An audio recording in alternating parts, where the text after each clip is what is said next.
From the 1920s through the 1940s, Tin Pan Alley songwriters often wrote introductions to their songs that included lyrics, melodies, and chord progressions that were unique to those particular sections and were never repeated.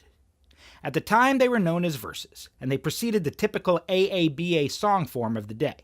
Although many of these songs have become part of the Great American Songbook, the intros are rarely heard.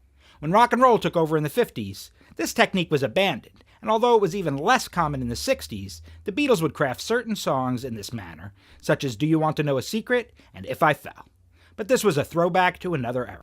Although there are no Steely Dan songs with intros that have unique lyrics and music, they did write a few songs whose intros contain chord changes that are not repeated within the song, including the Boston Rag and Your Gold Teeth Too. Babylon Sisters falls into this category as well. Written by Walter Becker and Donald Fagen for Gaucho, their final studio album for 20 years, the introduction sets the mood of the song without playing the chord progressions heard in either the verses or the choruses. It also begins in a completely different key than the main two keys of the song. The intro is sparse, with only drums, bass, guitar, and the star of the show, Don Grolnick's Fender Rhodes electric piano.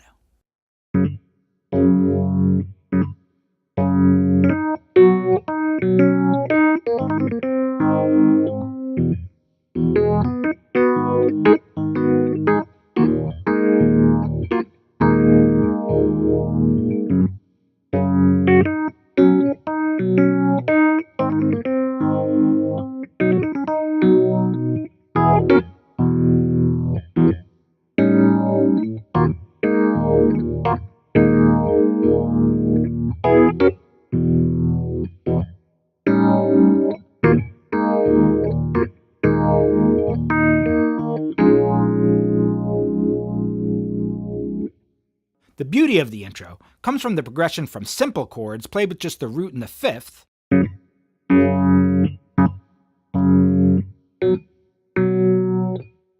to more complex ones that add upper tensions.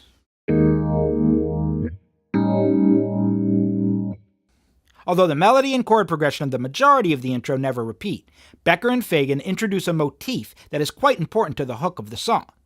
The dissonant chord change heard during the Babylon Sisters Shake It line is actually introduced toward the end of the intro.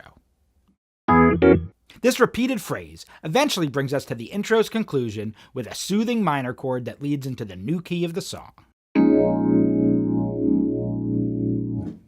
The brilliance of this intro is that it is constantly changing, and while it's smooth, it's at the same time unsettling, leaving the listener wondering what key the song is in. When Fagen's vocal comes in with the line, "Drive west on Sunset to the Sea," it's as if we've already been on a journey. But this one has only just begun.